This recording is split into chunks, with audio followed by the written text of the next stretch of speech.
জি, আলহামদুলিল্লাহ, ধন্যবাদ জানাচ্ছি আপনাকে। মূলত বিজয়ের রহস্য আল্লাহ তাআলার ইচ্ছা, আমরা এটাই বিশ্বাস করি।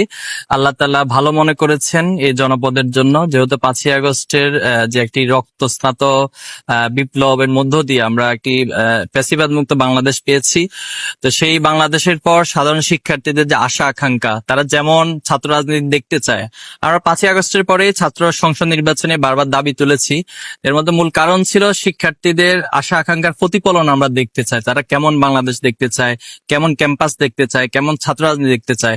তো আমরা সে আলোকেই 5ই আগস্টের পরে কাজগুলো করে আসছি, শিক্ষার্থীদের কাছাকাছি গিয়েছি, তাদের মন মস্তিষ্ক, তাদের সাইকোলজি বোঝার চেষ্টা করেছি এবং সে আলোকে আমাদের টোটাল কর্মসূচিগুলো সাজিয়েছি।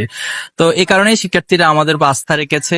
তো আমরা চাই যে তাদের যে আস্থার জায়গা এবং আমরা যে ইশতেহারের মাধ্যমে কমিটমেন্ট গুলো দিয়েছি, আমরা মনে করি এই কমিটমেন্ট গুলো যখন আমরা বাস্তবায়ন করতে পারবো, তখনই আমাদের বিজয় পূর্ণাঙ্গতা পাবে।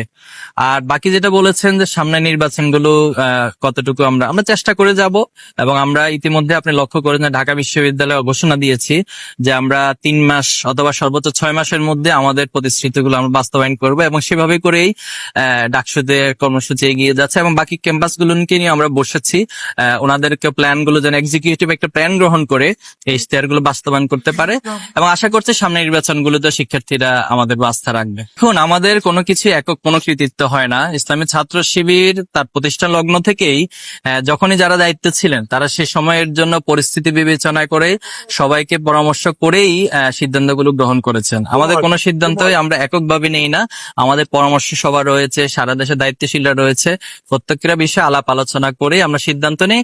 তো সেই সিদ্ধান্তগুলো আল্লাহ তাআলা বারাকা দিচ্ছেন, এটা আল্লাহর কাছে কৃতজ্ঞতার বিষয় আমাদের জায়গা থেকে।